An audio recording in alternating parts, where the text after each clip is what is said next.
Welcome to the So Much More podcast, where we talk with people in the custom window treatment, soft home furnishings industry, and so much more. I'm your host, Seal DeGuglielmo. Today's episode of the podcast is a listener favorite. I re-release these sometimes because different episodes have had higher listener rates than others, or sometimes I have scheduling conflicts. I have podcasts scheduled, but people have to make changes and we have to reschedule. For this week in particular, I had an avalanche of issues, including no internet and no power, then power but no internet. And I am not in a part of the country who's been affected by the storms or hurricanes, so it really did make me realize how lucky I've been and how inconvenient it is when we don't have the things that we need on a day-to-day basis. So I had to make the decision I had to reschedule some interviews, and I have some great guests coming up. I can't wait for you to hear from them. But I took a look at the numbers for some of the episodes, and I'm just delighted when I see certain people's names come up because I know how much I enjoy them. I enjoyed their story, or in the case of today's episode, how much I enjoy that person in person. And I've had the opportunity to see today's guest, Kate Winton, in person twice in the last month, which is highly unusual. I got to see Kate at the Slipcover Summit in Tryon, North Carolina, and just last night at the Pennsylvania, New Jersey WCAA chapter holiday event. And Kate's enthusiasm and positivity is just such a pleasure to be around. And so Kate is today's listener favorite. I hope that you enjoy hearing from her, and I hope you are tolerant of me rerunning episodes once in a while, especially this week. I hope you enjoy hearing from Kate today. My guest today is Kate Winton. She has held design and marketing positions in the interior design profession for over 30 years. She's worked with Macy's, Schumacher's, Kaufmann. She's also independently done interior design for individuals and businesses. She is going to talk about it during the podcast today, but she's always had a bit of a fascination with the fabric end of things and has always loved textiles. Kate is probably newer in business than many of the other people that I have interviewed, but I absolutely love hearing about her career path, how she got to this. And I think you're going to agree, her excitement and her just enthusiasm for this industry and for what she's learning is absolutely just a delight to listen to. Susan Woodcock and I have the pleasure of meeting with the Workroom Accountability and Mentoring Group one evening a month, and Kate is in that group. And oh my goodness, it's just so wonderful. It's like a shot of adrenaline listening to all of them and hearing them talk about their business. And Kate's a big part of that. So I really hope you enjoy hearing from Kate today. Hi, Kate. Thank you so much for agreeing to be on the podcast. Well, thank you for inviting me, Seal. I am delighted to be here. Well, I have to say, I'll identify the fact that you are part of the Workroom Accountability and Mentoring Group that Susan Woodcock and I have. And a couple times when you were talking about, and you'd say, well, in my previous job, I did this. In my previous job, I did that. I was like, I have got to find out more about her job. Tell me a little bit about yourself and your life. My name is Kate Winton. And the name of my business is Kate Winton Designs. I've been in the interior design and marketing business for over 30 years. I've had the pleasure of working with major companies such as Macy's, F. Schumacher, and P. Kaufmann. I've been married for 25 years. Congratulations. Thank you. And I have two wonderful children. And grown are they children? Thank goodness. I was going to say, yes. Are they still living with you, or are they living with you again because of the pandemic? Yes. Okay. Yes. I think that has brought a few adult children home again. Right. That is so true. So tell us about your background and how you got started and what your career progression has been to the point where you Okay. did open your own business? Because it's a story.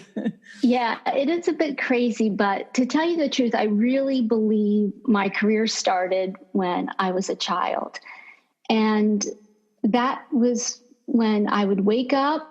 I remember waking up and looking up at the ceiling, and my ceiling, of course, was empty, and I viewed it as an open floor plan. And I would visually take the furniture in my room and put it up on the ceiling and rearrange it. Oh my gosh. So then I would get up and rearrange the room. So interior design has always been dear to my heart. Okay. And along with that, I really feel textiles came into my life when my mother would take me to fabric stores. I'm the youngest of 4 children, and she would drive me these fabric stores, and I didn't want to go, but she put me to work, and I would match up fabrics for her quilts. And she was an avid sewer, and she loved sewing. So that's where my textile love came in. And that's such a skill. I've shared before, I am not a quilter. I've done a couple of quilts that were for specific reasons, but I have never gone to the store and put fabrics together to make a quilt. And I remember there was an independent fabric store in a town near where I live. And I used to love going in there because the owner could put together fabrics in a way that I just could not quite grasp. And it is something about interior designers that I am so envious of. So tell us a little bit about your career path and what's some of the jobs that you've done in the past. Well, I started out after college working for Macy's, and I was hired to be in their interior design studio. Mm-hmm. And during that time, we also had to lay out the furniture floors for the new furniture that was coming in each market. And that would happen twice a year. And after that was all set up, then I would go to clients' homes. And then after that, I was able to get involved with photo shoots going down to North Carolina, being behind the scenes of, propping the furniture, mm-hmm. Styling. I mean, that was just amazing, because not only was I behind the scenes, but then next thing you know, the Macy catalog would come in the mail, and there you're seeing your work that got published. Oh, wow. I mean, that was amazing. I mean, to be a part of that team was really a really great education. I'm very thankful for the opportunity to have worked with the Macy team. From there, I went to Schumacher. My division was Waverly. I was hired to design fabric, not really, more or less shops, which were shops that went into other retail locations. So it was basically a shop within a store. And in these shops were anything from wallpaper to home fashion products to, window treatments, everything. So, and that went for many years. These little shops popped up all around the country. And from after that, I ended up working in the Waverly marketing department and was able to design the showrooms that they had. And that was great. That was twice a year. That was like, the details of that was incredible. So you had to order the furniture, you had to order the new wallpaper that was coming in, all the home fashion product. That was a blast. And then from there, they would also have trade shows. So I was able to go to Belgium and Germany for Decaset or Heimtex and set up these elaborate trade booths there. So we would go set them up, get them ready for everybody else to come to sell the product. So that was really exciting too. So that is probably during that time, I'm speccing items to go into these showrooms, and then they're coming back from people that are sewing, fabricators, and then we're putting the showroom together. And I'm looking at this product, and I'm just like, this is incredible. And so I was always involved with like the detail of writing up the specs. Mm-hmm. But now I always said to myself, gosh, if I ever got the opportunity, I'd really like to sew this stuff. It was just something I really wanted to do. Okay. So, I took, a couple classes and I started sewing and voila. And then eventually I went to the division got sold to Kaufmann, which is a textile company. And I worked for their division called PK Lifestyles. And I was doing really more or less the same thing, but I was able to work in the textile studio where they actually create the fabric. Oh, wow. And for a lot of licensees like Iman, Ellen DeGeneres, Kelly Ripa, Genevieve Gorder, and Tommy Bahama, Waverly, of course, was also involved with them. So it was really interesting. It was a broad education to get me to where I am now, which made a very interesting transition. Right. Or I should say an easy transition.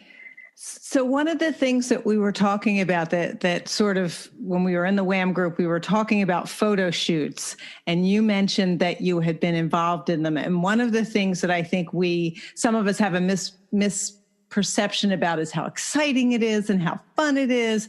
And it's hard work. Yes. I'm sure. I know that like you're saying, you spec'd out panels, Roman shades, balances, all those kinds of things.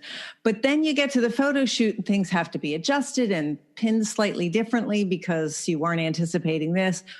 That ability to think quickly on your feet, I think, improvise. Yes. That's the part where I think I just can stand there with my lower jaw hanging open going like, I don't know what to do. I think that was, it's a great challenge, and it's a great feeling when you can accomplish it, but it's really the planning and the details to get there, to make sure everything is there on site, and not everything is perfect. So you do have to figure it out sometimes, but that's the love and the excitement of the job, Right. And then when it gets photographed and you see it and you're like, oh my God, that was so amazing. You forget about how, the craziness that went on to get to that point.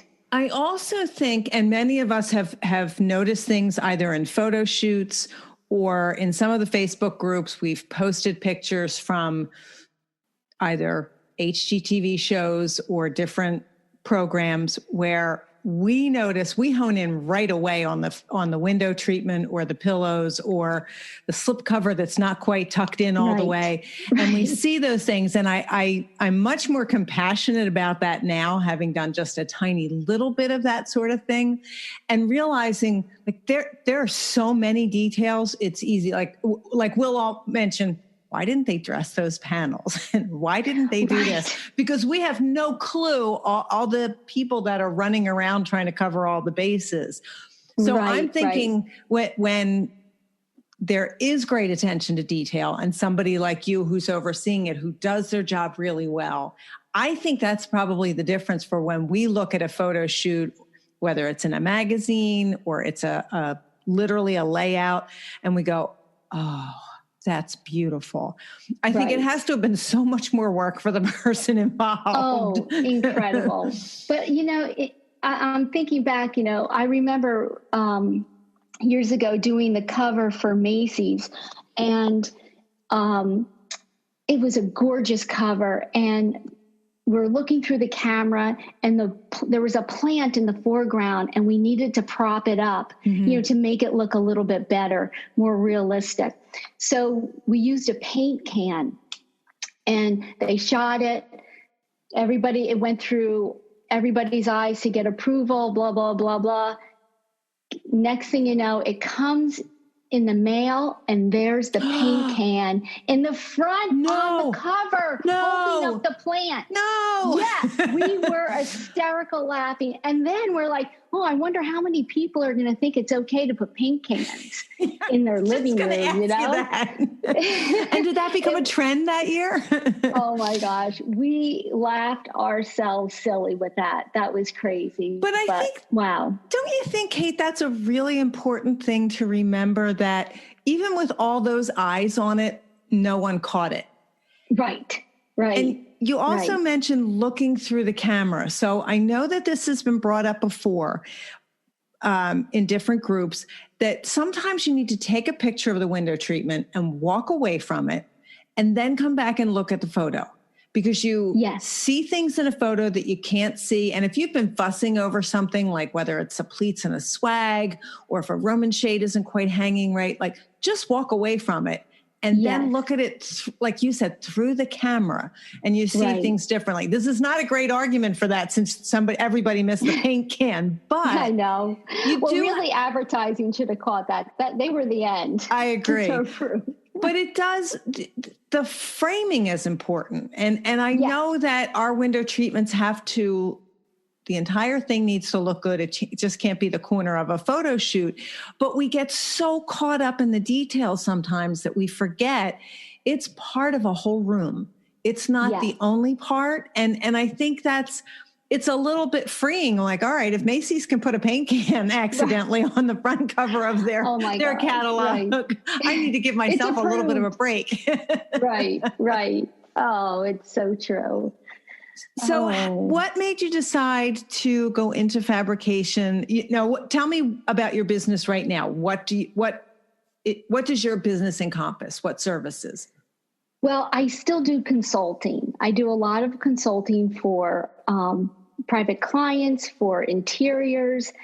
But I'm really focusing now on my new workroom. I'm super excited about it. I've been given all these great tools of my background to make it work. And I was lucky because with PK Lifestyles, when I was designing a photo shoot, I got the opportunity to sew for that photo shoot. So I was practicing then, but didn't know that this may be something in my future full time. So, but even with Schumacher, I always wanted to come back, and I said, if I was ever given the opportunity, I want to do it. I want to try it. Well, I didn't think that was going to happen in this lifetime. I thought, forget it. This is just the way it is. And then really in January, I made the decision to really, let's give this a try. Let's do something that you love. I love working with my hands. So, I said, I got to try it, because here I was given the opportunity and I have to live up to my words. As I said, I wanted to do it, right? Well, you picked an interesting year to make this change, Kate. I will say that. I know. It's so true. So the challenges are different for you getting started with this than they might be for someone else, because you started just as a pandemic hit. But what would you say have been some of your biggest challenges? Well, my biggest challenge was, I would have to say in January, I signed up for a seminar with Beth Hodge with Dufix down in the workroom tech.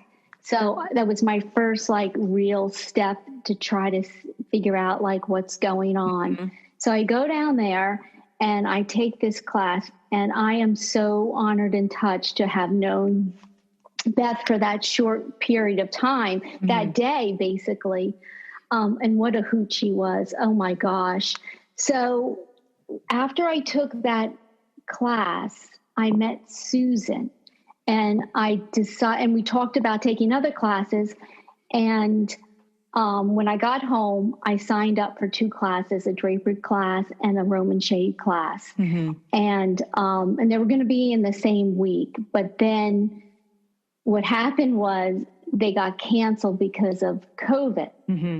But my biggest challenge was I was working with a client, and I had spec'd 5 Roman shades, cordless, plus a Roman shade that I know I can see you're going, plus a stationary one. And I thought, okay, I'm taking the class in May. I have a whole month to make it. This is going to be good, right?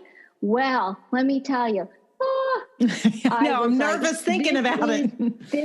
This was crazy. Talk about putting the cart before the horse. So lucky that with Susan's help, emails, conversation, and Nicole Nomer from Raise Your Shades. Oh my gosh, they were my guardian angels. They helped me and it was gorgeous. It ended, and of course I spec'd for my first Roman shade, an embroidery fabric, which, what was I thinking? I should have done a solid. This was crazy, right? But I got to tell you, because of them, they talked me off the windowsill and it was successful. So after that, I still desperately needed, to know the details, but how I pulled that off and how they came out so beautiful, I don't know, but that was the biggest challenge. I jumped into the ocean without knowing how to swim. That was crazy. Well, really that is jumping in with both feet for sure. Right. Yeah. So it's funny because you had mentioned a couple times we had some similarities. I worked for Strawbridge & Clothier, which is a department store in the Philadelphia area. Not everyone knows about them many years ago. Yes. I didn't work in their interior design area, but I did work for them. And my first class ever was also with Beth Hodges. And it was at a conference. But I was walking around like, I don't know any of these people. I'm here all by myself. And the very first class was with Beth Hodges and Pam DeCure. And it was like, I was totally at ease after that because I knew I was with the right people. So I'm so happy for you that you got to have that class with her and learn from her. Right. What a great opportunity. I agree. She allowed, there was people videotaping and she allowed us to do that. Mm-hmm. And every once in a while I go back to her the videos and I can hear her, and gosh, she made me laugh so hard. She had that beautiful Southern way where they could get real sassy and it still was funny. Yes. It was just, she was such a delightful person. I am so honored to have met her. What a great opportunity for you. Yes. So let's talk about, that's a huge challenge. I have to say, you really, if you are continuing with this business after that introduction, then my hat is off to you. Right. So it really was the beginning of this year that you decided, okay, I'm getting started. All right. So it's a little silly, but I'm still going to ask. Have you ever thought about quitting? Yes. Well, I think I'm too new into this part of it to quit. I'm too excited.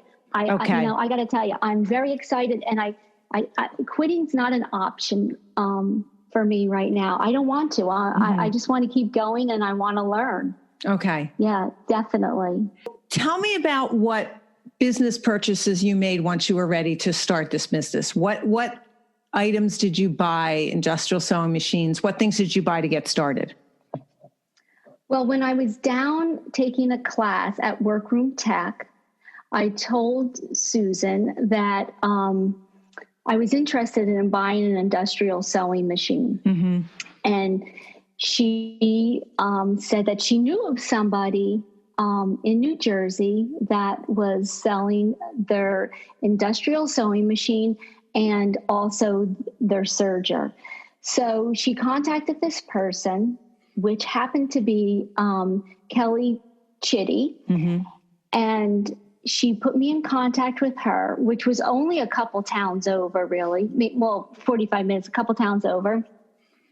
And so I was able to meet Kelly, which I had no idea at the time when Susan was talking to me about, here she is, a legend in the interior design business, award-winning, and I'm going to buy her sewing machine. This was crazy. So I was so excited. So I got that. That was my first real industrial machinery, I should say. Mm-hmm. I do have other equipment, but that was really the icing on the cake. That really, and also going down to the school, I wanted to see how those industrial machines worked. Right. I needed to try them. I had to see if I could maneuver them. Mm-hmm. And so that was great. And so that really worked out well. And actually, when I was at Kelly's, I asked her who services these, the machines. And she said she was going to contact one of her friends and she would get back to me with the information. Well, she emailed me that she had contacted Rosemary Gardner and to find out who she used. And it so happened that before I went down to the workroom tech, I emailed Rosemary, and because I heard her on a podcast, and I just fell in love with the way she works and I follow her on Instagram, and her Roman shades are beautiful. Top They're notch. just gorgeous. Her work is impeccable. So I ended up sending her an email. And she invited me to be a fly on her wall. So I'm super excited about that too. Yeah. So anyway, so Kelly was contacting Rosemary for who the serviceman was. And then Rosemary already kind of knew my name because we had emailed back and forth. Right.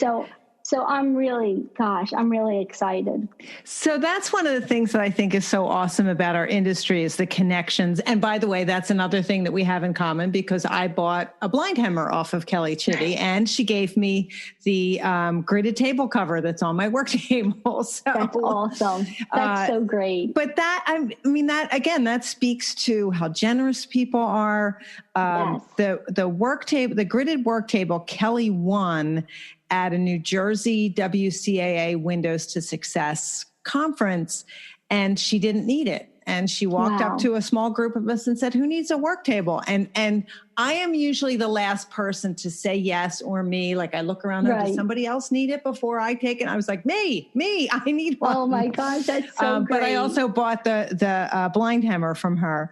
But it's the idea that you had help from people to get a project done, that Rosemary is going to allow you to just hang out and ask questions and learn from her and absorb from her.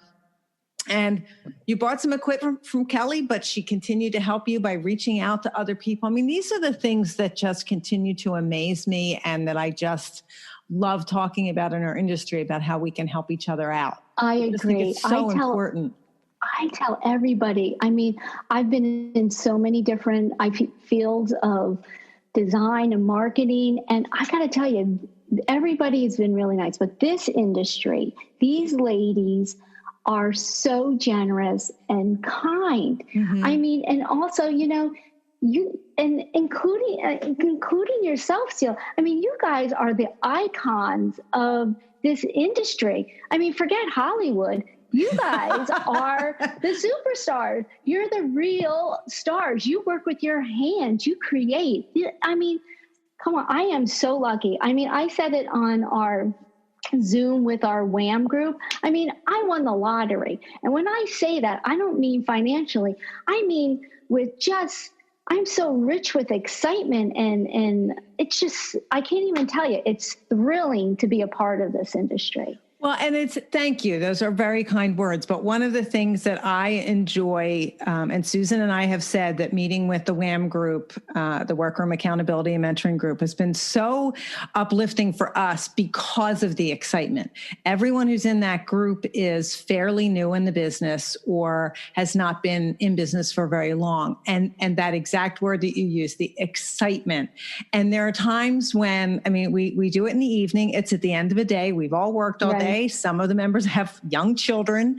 And I'm so energized when we're done talking because of the excitement that all of you have and your willingness to learn and ask questions and help each other out, which I think is just, wonderful. It's so at this point, it's like, that is just, I think one of the defining factors of our industry is how willing most of us are to help each other out. So it would have really disappointed me if you had told me you were ready to quit already. And I didn't think you were because of how excited you are. No dice. For someone, I mean, let's face it, starting out thinking you're going to be able to take a class for the first big project that you're working on, then finding out that you can't, that's a pretty big challenge. Overall, generally, what do you think are some of the challenges for someone starting out now in this industry? Well, I would say time. I mean, for me, it's definitely, there's not enough hours in the day to learn. I mean, I would sometimes wake up early than normal, and because I just want to see something or I want to watch something, and I just find that the day goes so fast. And the challenge is also when you're doing this yourself, you have to wear so many hats. Yes. Now, you have to, you have the details all fall on you. You don't have a team per se in-house. Mm-hmm. You are your team. So it takes a lot of time. I mean, I find like if I'm doing, let's say Excel worksheets to try to put in formulas to make it easier to calculate pillow yardage or something like that, or whatever, for yardage for window treatments, whatever. That can take time. And then at the end of the day, I just want to sit at the sewing machine and just start sewing. Right. Just even if it's sewing nothing, but I just want to hear that hum mm-hmm. of that machine. So that's, yeah. It's so interesting because I think that, again, the enthusiasm when this is a new business is contagious. And what you said is wearing all the hats. I don't think people realize how little time we actually spend sewing. Right. Because there's so much else to this business. Even if you are the only one in the workroom, set aside the growing the business, defining the business, all of that. There's still planning and knowing what you're cutting before you cut that expensive fabric. It's knowing, right. Like you said, you had not made those kinds of Roman shades before. So especially in the beginning, the research time that's necessary. Like by the time you actually make something, you've put in hours and hours and hours worth of time to make sure that it's going to be right. Yes. And yes. I don't think we're prepared for that in many ways because, well, I know how to sew. I've been sewing, right. And especially somebody with your background, you're familiar with the fabrics, you've seen the finished product. But until you start thinking, oh, right, but this one has to be installed under a cornice board, and that one has to be installed where the angle of the ceiling is like all of these things that you don't think about on a day-to-day basis, and you can't improvise in the client's home now the way you could at a photo shoot. Oh, I'm just stapling this to the wall. Don't mind me. Yeah. That's so funny. My husband will go, Kate, this isn't display like when I do something at the house. This is a home. It's not a showroom. You can't rig it. That's funny because there have been things in my own home that did not get the love and attention that my clients' projects got. But then I think, people are going to see this. And I don't really want that to be representative of my work. So I really try very hard to be as generous to my own projects as I am to clients. It doesn't always work out that way. No, the shoemaker never has good shoes, right? I want to jump in and take a moment to thank the sponsors who make it possible for me to bring you the podcast each week. My sponsors are people in the industry that I have personally had a connection to, purchased from, or used their services. So it makes it really easy for me to tell you about them and the great things that they have to offer. Because I feel so strongly about education in our industry, I'm thrilled that as the owner of the Curtains and Soft Furnishings Resource Library, I can use the resources of the library to help support the podcast. The library hosts the industry's largest curated collection of educational resources for the custom home furnishings professional. Membership to the library gives you access to a wealth of downloadable reference materials, videos, live events, as well as a community of support to help you develop your design, sales, and fabrication skills, and to grow or start a business. Join the library today at csfrl.org. Angels Linings would like to invite you to become part of their family. With reputable lining comes exceptional customer service. Trust them with your linings like I do. You get 2 Tootsie Pops with every bolt of lining you receive. For smiles, satisfaction, and a sugar kick all around, call Angels Linings at 1-800-450-9368. The Workroom Channel is the premier online training provider for professional fabrication skills. Go to theworkroomchannel.com to browse the selection of anytime access courses created by industry experts. Watch detailed demonstration videos, download companion materials, and participate in private course discussion boards with your instructor and classmates from around the world.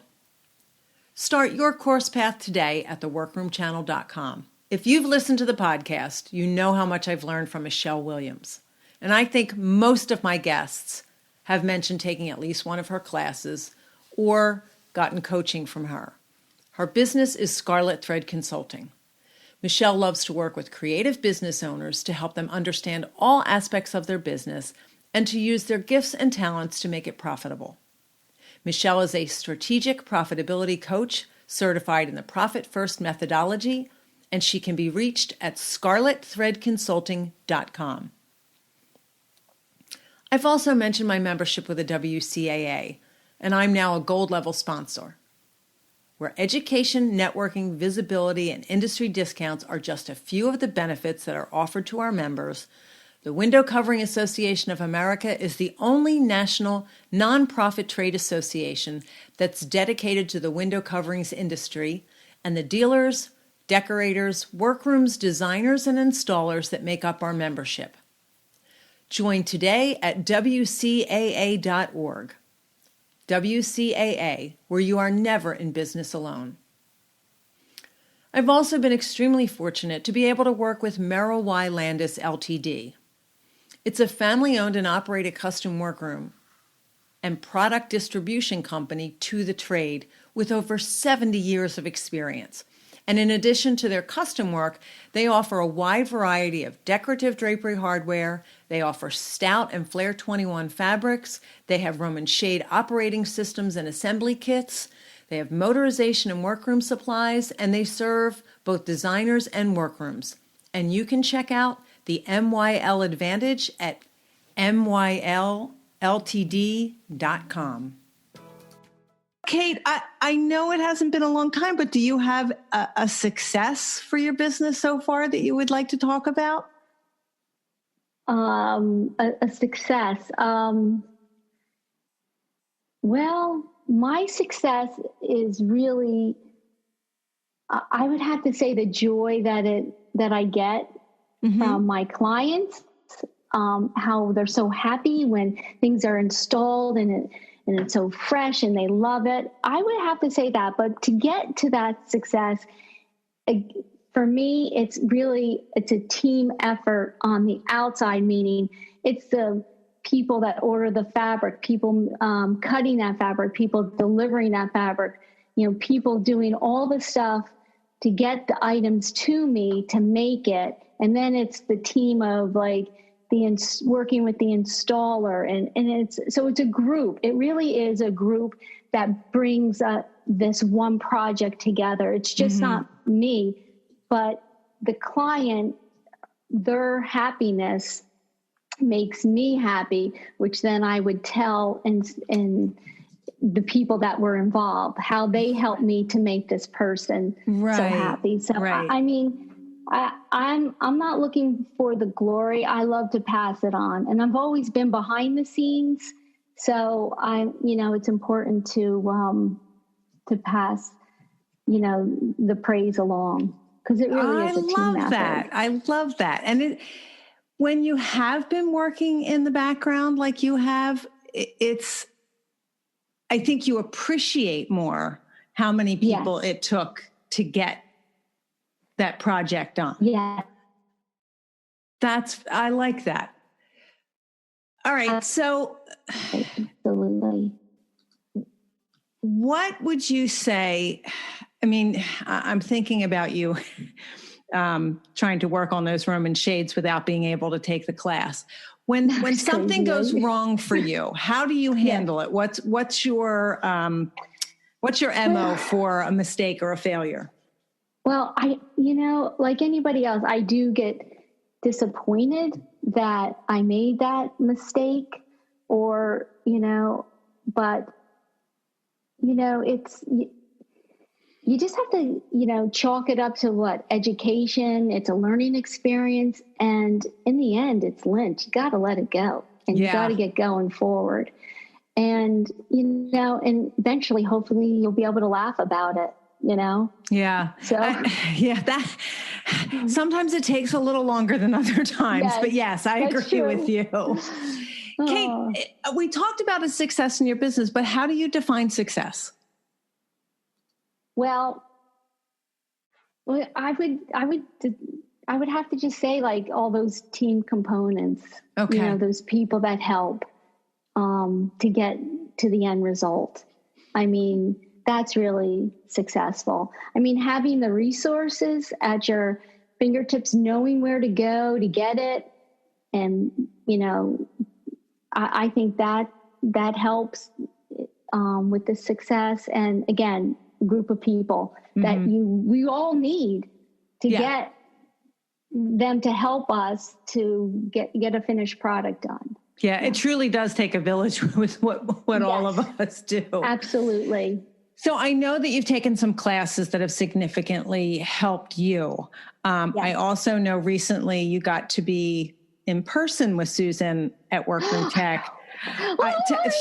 Share that with everybody, because I know things opened up a little bit, and you were able to take advantage of that. So tell me about that. I'm still so thrilled with that experience opportunity. So as I said before, my class got canceled, and then we thought we could have it, and then we kept going back and forth with this COVID thing. And then finally it happened. And I just remember walking into that classroom going, I was so excited. I probably could have started crying. I was so happy to finally be there and to see Susan, my idol. She's been with me on Craftsy and Blueprint, and she doesn't even know how many times she's been sewing with me. So I walked in, and there was Susan, and I just think about it. I should have gotten her autograph, right? Yes, you should have. Love her.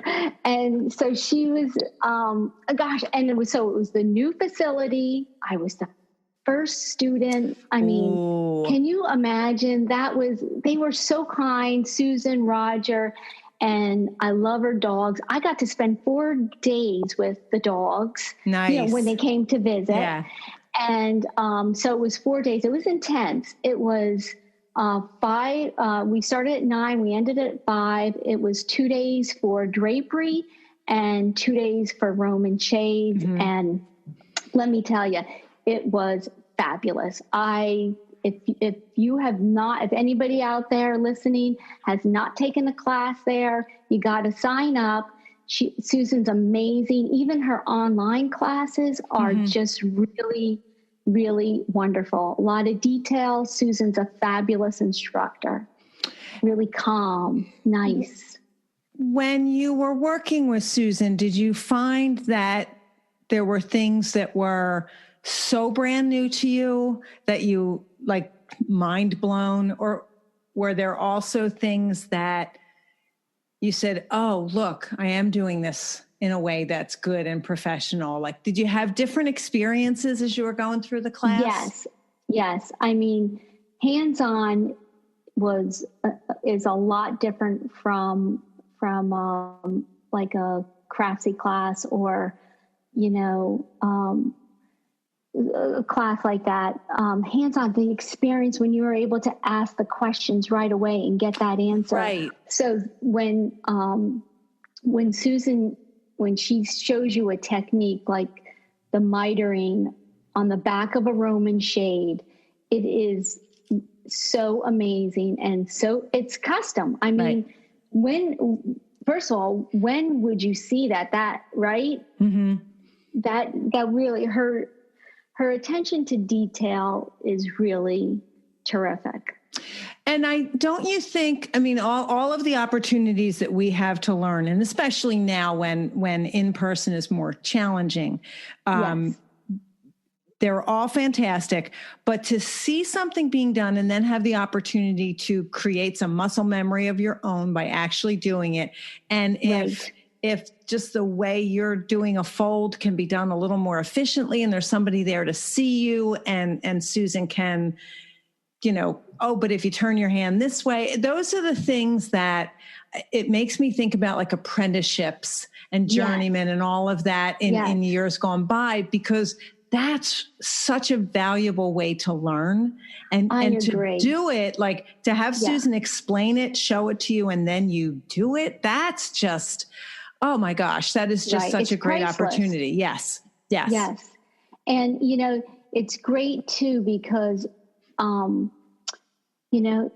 here where we did so many, had to be like, probably 3 of each different types of draperies and Roman shades. You did a lot when you were there. I remember Susan was posting everything. I was like, holy cow. Right. But what's the amazing thing is Susan knew how to do it off the top of her head. She wasn't looking she's not looking like I am each time. Okay, did you do this? Did you do that? Did you follow this? Right. This? Right.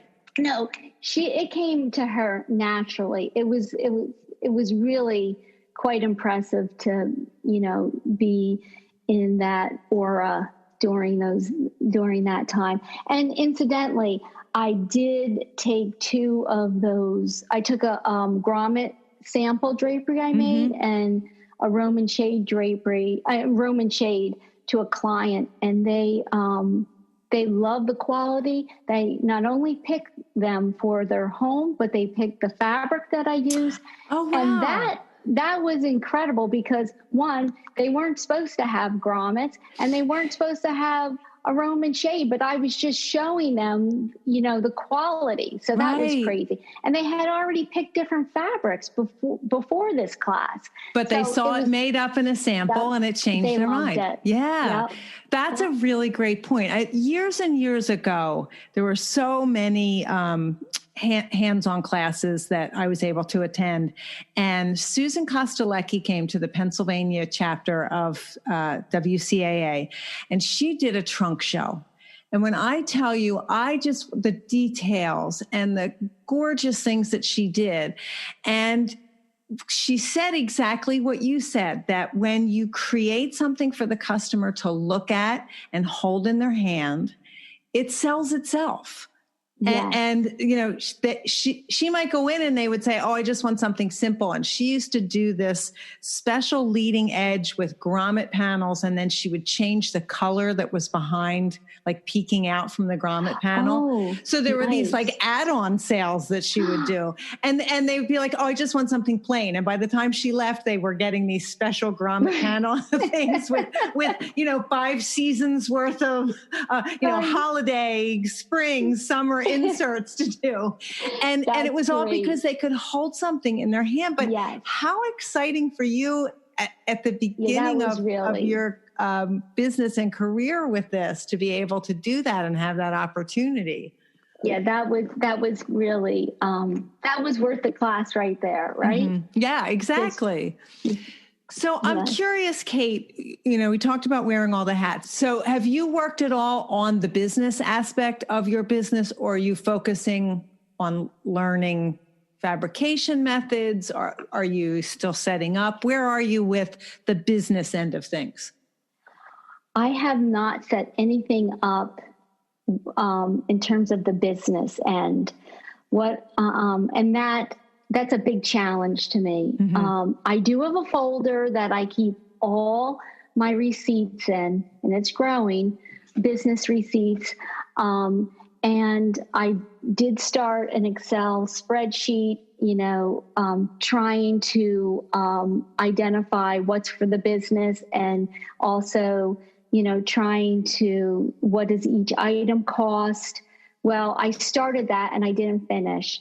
And then So I still need to build that up because that is like the bookkeeping, or I don't know what you'd call it, but it's very time consuming. I do know that. So it is a huge challenge, and I do need to focus on that. I did recently purchase the seamless worksheet for Seamless Workroom.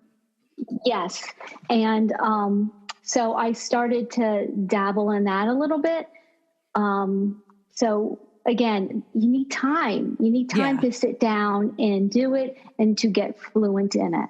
Right. Yeah. Sometimes it's easier for me just to do my own Excel and put the formula in, and then I'm learning how to actually do it.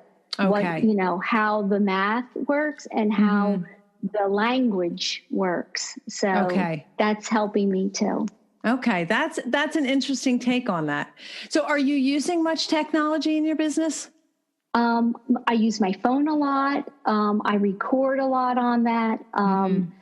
I make my notes on that, and I use it for photographing, anything. I mean, my phone definitely is probably the most important technology. I do have an iPad that I use too, but mainly the phone. Okay. Besides your phone, what are the 3 business items you could not live without?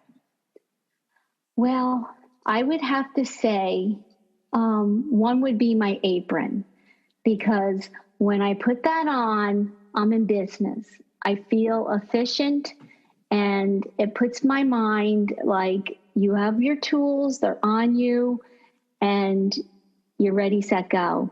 When I take that apron off, I'm done. I'm leaving the workroom. So that it's like a little, I don't want to say uniform, but it's something that just holds me together and says, I'm here for you. Let's get sewing.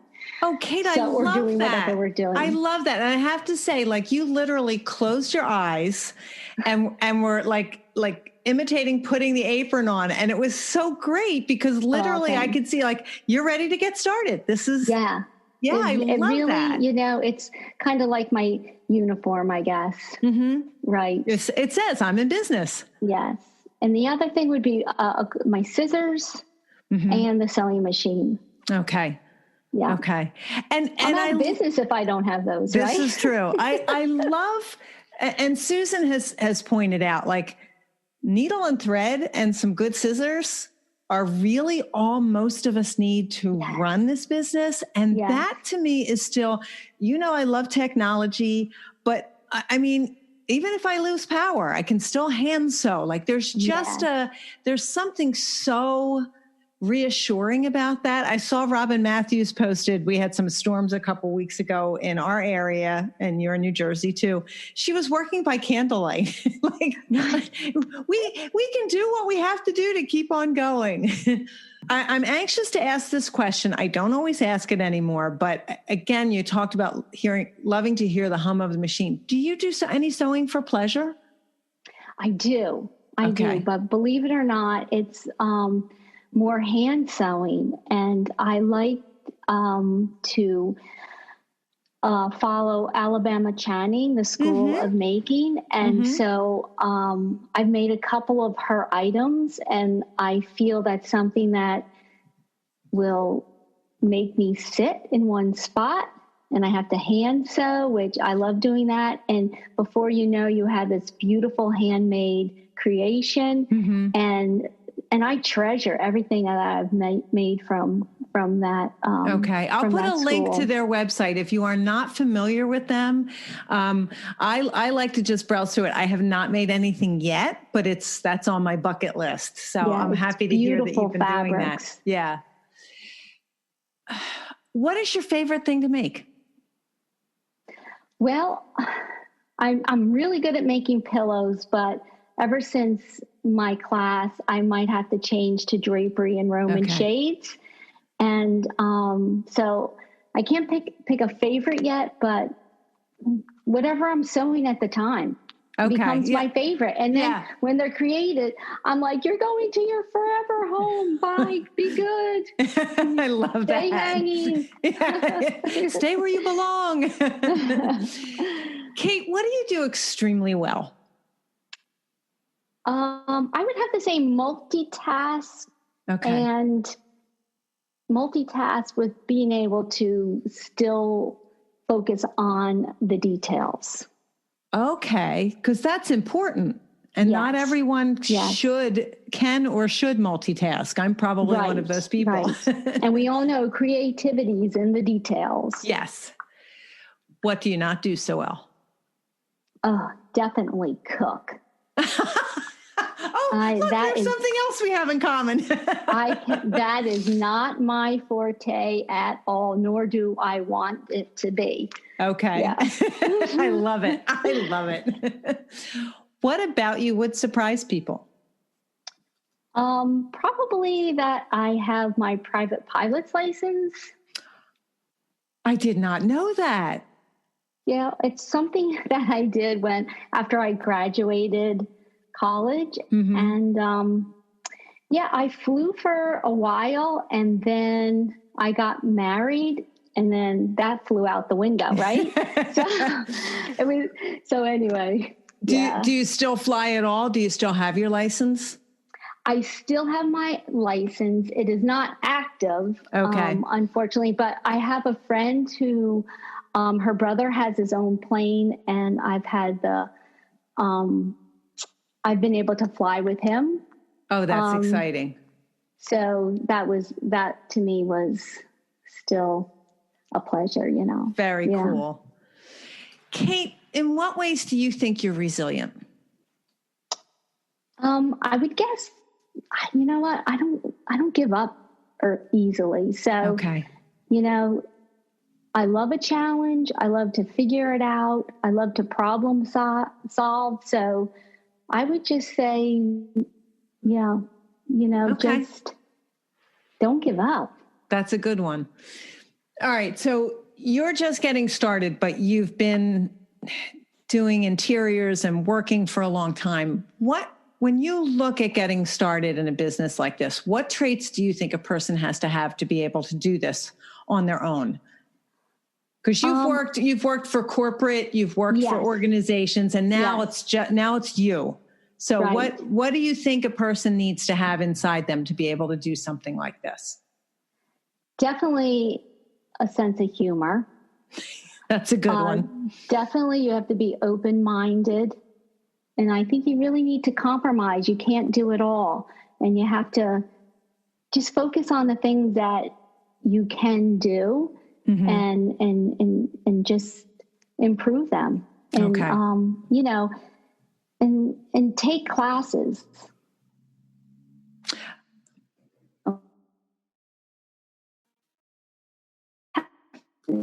We froze again.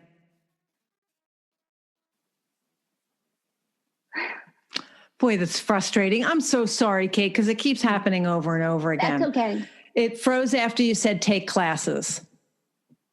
Oh, so I would say take classes, join groups in the industry, and definitely,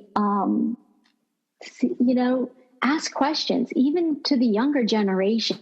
I mean, they're so savvy with technology. They can help. I mean, they're amazing, and really have fun and laugh, because that's at the end of the day, we've got to. Oh my gosh, yes. We have to have humor in all of this, right? Otherwise, we're just going to get worn out and burned out. Exactly. Kate, do you have a website or Facebook business page or Instagram account yet? I do have an Instagram account. My Facebook page is just, it's not a business one. Okay. I am on LinkedIn, but that's it. I really just do Instagram right now. I can't handle anything other than that. No, I get that. Well, I will put links to everything in the show notes so that people can follow you on Instagram and check you out on LinkedIn. I've noticed more people in our industry being more active in LinkedIn. And I've heard the advice multiple times. Do what you're comfortable with. Work with the platform that you feel comfortable with, and don't try to do everything all the time. So good for you for doing Instagram. Well, I'm still working on that. Well, if we do that, all that, we'll never get to even sew, right? Isn't that the truth? Yeah, I mean, my LinkedIn needs to be updated, but my Instagram, I update pretty much, whenever I can. Okay. Kate, I can't thank you enough for spending the time with me today. It's been a real pleasure. You've given some great advice, and I think it's really important for people to hear from someone who's just starting out, especially someone who's as enthusiastic and excited as you are to be getting started. I know every time that I've been in a Zoom meeting with you, I can feel your excitement and enthusiasm coming through the screen. So I was really, really happy when you said yes to being on the podcast. Thank you. And thank you for asking me. I feel so honored to be on your podcast. Oh, it's my pleasure, Kate. Well, I think you can certainly see why I was looking forward to interviewing Kate. She has such an interesting background that led her into this business, and she's so enthusiastic and so excited to be doing what she's doing. And I think for those of us who have been in business for a while, it really is like an adrenaline shot to listen to somebody like Kate and hear how excited she is to get to work every day. And it reminds me, or it helps remind me, why I do what I do. So I hope you enjoyed hearing from Kate today. Thank you so much for listening. I hope you have a great day.